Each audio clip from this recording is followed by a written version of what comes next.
why we were there. My fiance and I were on the first leg of a 2-week trip that began in Milwaukee, Wisconsin, and went all the way to Denver and then back. The idea for the trip, though, started when my dad invited us to join him for his 50th high school reunion. It was a big year for him. He had a special connection to his hometown and returned there often over the years to reconnect with old friends and also just his roots. I had been to this hometown many times, but a long time ago, long enough that it fit very comfortably in my childhood memory. I couldn't really remember what it was like, but had an inkling of this general spirit of a place, and was curious to go back to it and see it through my adult eyes. The town was called Sisseton, or Sisseton if you were a real local. It was not the place that we spent the night that I spoke about several weeks ago. It was the big city in the area, because the interstate went through it, and because it was the county seat. 2,000 people or so. It had a Pizza Hut, a Taco John's, which is like Taco Bell out west, and a local diner where you could get a breakfast for $3. There was even tourist attractions, a historic home for one of the earliest Scandinavian residents, and a place you could rent and ride a helicopter, a great way to see the rolling hills and prairies around town. Like many communities around there, Sisseton had grown smaller over the years. Since my dad graduated, it had lost about a third of its people. But there was a sense of timelessness in that place. Like you could walk around and forget the year that it was. It felt distinctly American, the kind of time and place that people are nostalgic for, sort of a Mayberry of the West. I suspect that was partially why so many of my dad's classmates from the class of 1968 came back after all those years. The event had a kickoff event. It was held at a local country club a few miles out of town, and the former class president gave a snapshot of what it was like growing up there. Everyone knew each other, and you were identified by your family and your siblings.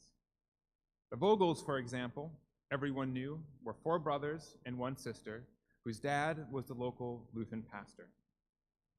They weren't really natives of that part because they had moved from Nebraska a few years earlier, but they were still known because they did sports, had been okay with it, and they lived in the city.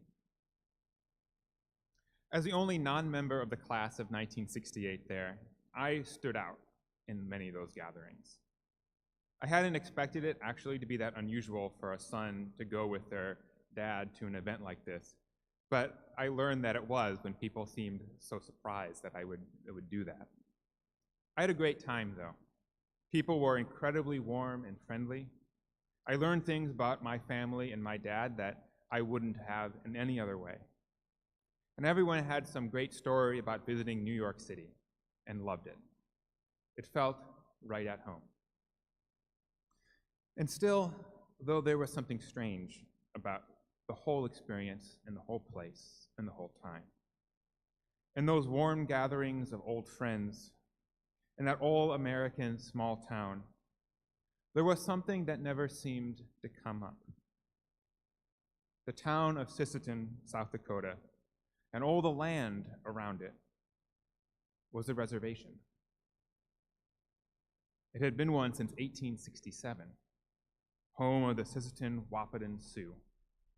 More than half the town, and presumably half the students of that high school class, were native. You would never know of it from being at that gathering.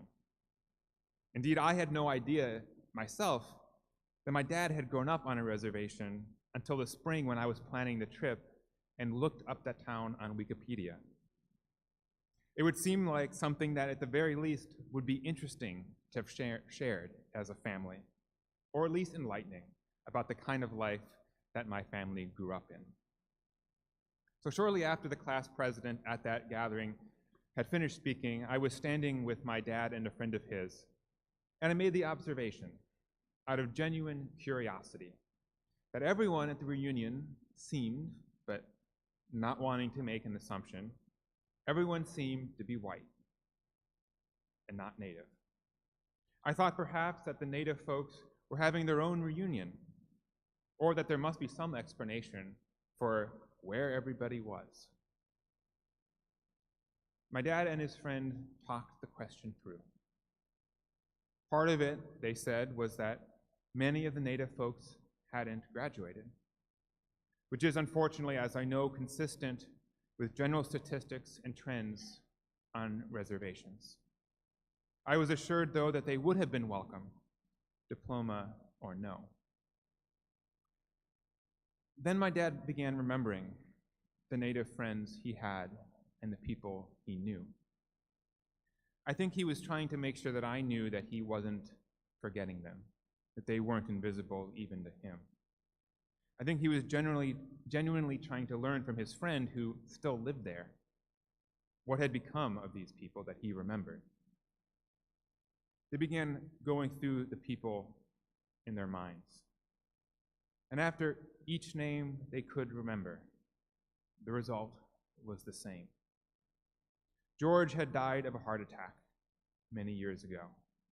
John was killed in Vietnam. Susan was killed in a car accident. Nearly every person in their class, everyone they could remember who was native, had died. There was no one really left to be there at the reunion.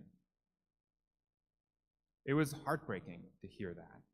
It is rare in life, I think, to witness a moment where life's vast unfairness and inequality is laid so bare and so exposed. When that veil of gentility and congeniality of something like a high school reunion is lifted so completely, and you get to see that undeniable, ugly truth and reality underneath. It took me aback. And what was sadder was that as someone outside of that, there was no acknowledgement of that reality at all that whole weekend. That one conversation was all that I heard. There was no mention that half the population wasn't there, of the lives that had been lost, of the conditions and circumstances that led to that tragic and unequal experience of the class of '68. Now, I don't think it was malicious. I was proud of my dad for taking the question seriously, for knowing and remembering his fellow classmates, and I was appreciative of his friend for being willing to talk about it to someone they didn't know, wasn't from there, and not being defensive about what was me clearly wondering and questioning what was going on. From what I could tell, the people in that room were good people too. They were kind and thoughtful and welcoming. They were intelligent and accomplished, lawyers, doctors, business people. But for me anyway, that's part of what made it scarier and sadder, because it showed just how ingrained our perspective and thinking can be. It shows how when we are raised to see people and things in one way, even if we are kind and thoughtful and accomplished, it still might not matter at all. I suspect that given the history of our country and the conversations with my dad and people there, the white folks of Sisseton, South Dakota, were raised not to see the native population there.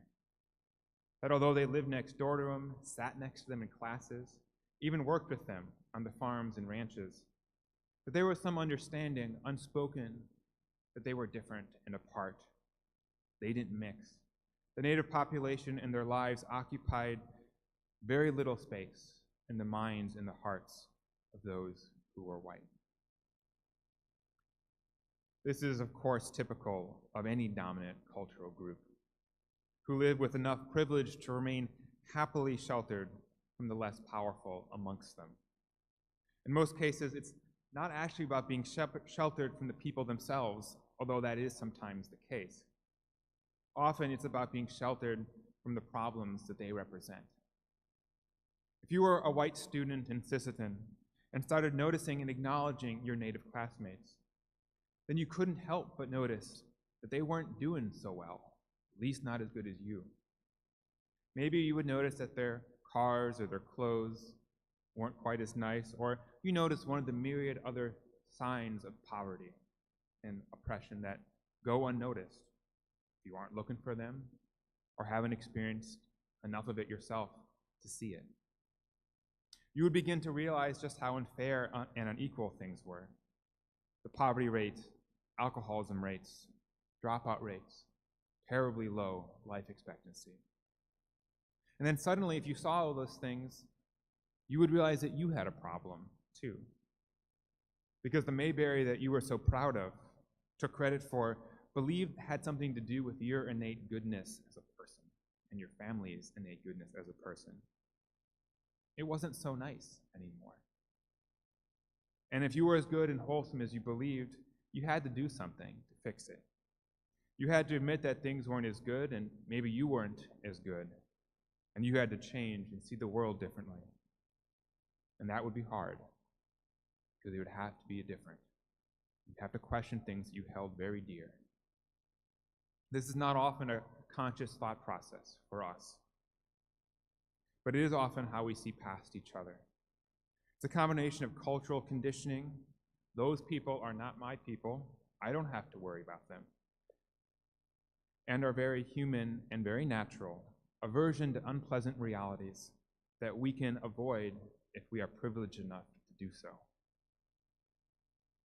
So in a couple of weeks, it'll be Indigenous Peoples Day, the new name given to Columbus Day by people who no longer want to ignore what was true and continues to be true. That our world is full of people who are forgotten and overlooked. Our faith tradition, Unitarian Universalism, at its core, at its best, is trying to remember and uplift those people and those voices. Our very first principle, the inherent worth and dignity of every person, makes that clear. Our tradition and good religion, no matter what, is driven by this urge to extend humanity to everyone who does not yet have it fully. It's part of why we should be proud that the major justice arm of our faith, the Unitarian Universalist Service Committee, same organization that during World War II helped people flee Nazi Germany, helped create the flaming chalice, our symbol. Their mission specifically, of all the missions out in the world, is to take care of people, support them, who might otherwise not be remembered in times of crisis and need. People who are especially vulnerable because of who they are, where they come from, how they live their lives. If our human gut instinct is to avoid that these people exist, to see other people as other, but there is another part of ourselves that we should remember too. Part of us knows that deep down, we aren't any different, any of us, from those who are forgotten.